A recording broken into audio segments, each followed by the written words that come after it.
తెలుగు రాష్ట్రాల్లో ప్రాజెక్టులు కళకళలాడుతున్నాయి. జలాశయాలకు పెద్ద ఎత్తున వరద నీరు చేరుతోంది. గోదావరిపై నిజాం సాగర్, ఎస్ఆర్ఎస్పీ, ఎల్లంపల్లి, కడెం, లోయర్ మానేరు డ్యాముల్లో వరద నీరు చేరుతోంది. దీంతో దిగువకు నీటిని విడుదల చేస్తున్నారు అధికారులు. ఇక భద్రాచలం దగ్గర 38 అడుగులకు చేరుకుంది గోదావరి నీటి మట్టం. మరో 5 అడుగులు పెరిగితే మొదటి ప్రమాద హెచ్చరిక జారీ చేస్తారు. ఇక ధవళేశ్వరం దగ్గర 2 లక్షల క్యూసెక్కుల వరద నీటిని సముద్రంలోకి వదిలేస్తున్నారు. మరోవైపు కృష్ణానదిపై ఉన్న జోరాల, శ్రీశైలం ప్రాజెక్టులు నిండు కుండలను తలపిస్తున్నాయి. నాగార్జున సాగర్ కూడా ఇప్పుడిప్పుడే వరద ప్రవాహం పెరుగుతోంది. ఇక పులిచింతల ప్రాజెక్టు నిండు కుండలా మారింది. నిజాం సాగర్ ప్రాజెక్టుకు వరద ఉరకలేస్తోంది. రాష్ట్రంలో వర్షాలు, మహారాష్ట్ర నుంచి 2 లక్షల క్యూసెక్కుల ఇన్ఫ్లో వస్తోంది. అధికారులు 23 గేట్లను ఎత్తి దిగువకు నీటిని విడుదల చేస్తున్నారు. ముంపు ప్రాంతాల ప్రజలను సురక్షిత ప్రాంతాలకు తరలించారు. నిజాం సాగర్ ప్రాజెక్టుపై మరిన్ని డీటెయిల్స్ మా కరెస్పాండెంట్ శ్రీకాంత్ అందిస్తారు. మూడేళ్లుగా చుక్క నీరు లేక మైదానాన్ని తలపించిన నిజాం సాగర్ ప్రాజెక్టు గత 3 ఏళ్లుగా చుక్క నీరు లేక మైదానాన్ని తలపించిన నిజాం సాగర్ ప్రాజెక్టులో ఇప్పుడు వరద ఉరకలేస్తుంది. ప్రస్తుతం మనం నిజాం సాగర్ ప్రాజెక్టు వద్ద ఉన్నాం. ప్రాజెక్టు పూర్తి స్థాయి నీటి మట్టానికి చేరుకొని 2 లక్షల క్యూసెక్ల నీరు ఎగువ నుంచి రావడంతో ప్రాజెక్టు పూర్తి స్థాయి నీటి మట్టానికి చేరింది. అలాగే దిగువన 23 గేట్లు ఎత్తి అధికారులు నీటిని కిందికి విడుదల చేస్తున్నటువంటి పరిస్థితి. అయితే నిజామాబాద్ జిల్లా వరప్రదాయినిగా చెప్పుకున్నటువంటి నిజాం సాగర్ ప్రాజెక్టు కింద 2.5 లక్షల ఎకరాల సాగు ఆయకట్టు ఉంది. 2.5 లక్షల ఎకరాలకు సాగునీరు అందించే ఈ ప్రధానమైనటువంటి ప్రాజెక్టు దాదాపు 7 సంవత్సరాలుగా ప్రాజెక్టులోకి నీరు లేదనే చెప్పవచ్చు.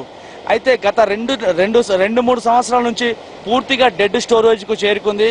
ప్రాజెక్టు ఎగువన మొత్తం ప్రాజెక్టు భూభాగం అంతా మైదానాన్ని తలపించినటువంటి పరిస్థితులు నెలకొన్నాయి. ఈ దాదాపు 4-5 ఏళ్ల నుంచి నిజాం సాగర్ ఆయకట్టునే నమ్ముకున్నటువంటి నిజామాబాద్ జిల్లా రైతాంగానికి తీవ్ర సంక్షోభ పరిస్థితి ఏర్పడినట్లే చెప్పవచ్చు. ఎందుకంటే ఈ 4 ఏళ్లలో రైతులు నిజాం సాగర్ ఆయకట్టు రైతులు పంటలు వేసుకోలేని పరిస్థితి. ఆయకట్టు కింద ఉన్నటువంటి 2.5 లక్షల ఎకరాలు సాగు లేక బీడువారిపోయినటువంటి పరిస్థితులు. అలాగే జిల్లా రైతాంగంలో చాలా మంది రైతులు కూడా వలసలు వెళ్ళినటువంటి పరిస్థితి.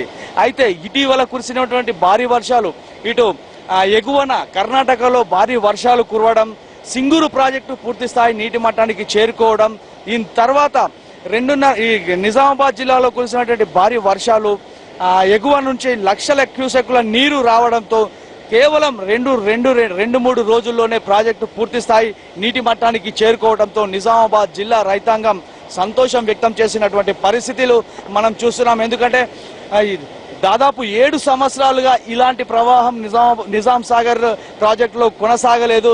7 సంవత్సరాల తరువాత ఇలా వరద ఉప్పొంగి ప్రవహిస్తుండటం, ఈ దృశ్యాలు, సుందర దృశ్యాలు ఇప్పుడు మనకు కనిపిస్తున్నాయి. ఈ సుందర దృశ్యాలను చూసేందుకు పెద్ద ఎత్తున ఇటు పర్యాటకులు కూడా వస్తున్నారు. మనం చూస్తున్నాం డ్యామ్ పైన చాలా మంది పర్యాటకులు ఆ సుందర దృశ్యాలు, వాటర్ పొంగి ప్రవహిస్తున్నటువంటి దృశ్యాలు చూసి వారు ఆనందం వ్యక్తం చేస్తున్నారు. వారే కాదు, నిజామాబాద్ జిల్లాలో గత 2-3 ఏళ్లుగా కరువు కాటకాలతో అల్లాడింది. ప్రధానమైనటువంటి ప్రాజెక్టులు అలాగే చిన్న తరహా ప్రాజెక్టులు కూడా పూర్తిగా వెలవెలబోయినటువంటి పరిస్థితి.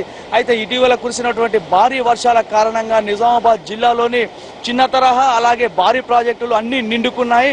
ఇప్పుడు ప్రస్తుతం నిజాం సాగర్ ప్రాజెక్టులో దాదాపు 2 లక్షల క్యూసెక్ల ఇన్ఫ్లో వస్తుంది.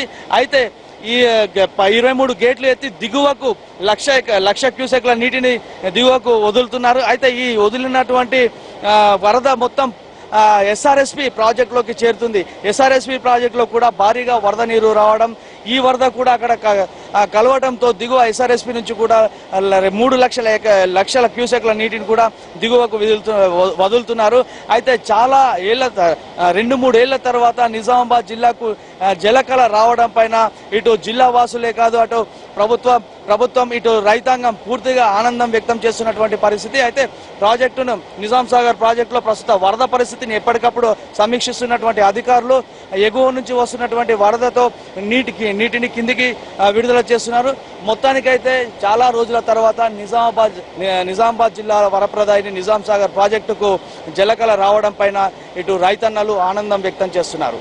కెమెరా పర్సన్ రవిచరణ్తో శ్రీకాంత్, ఎన్టీవీ, నిజామాబాద్.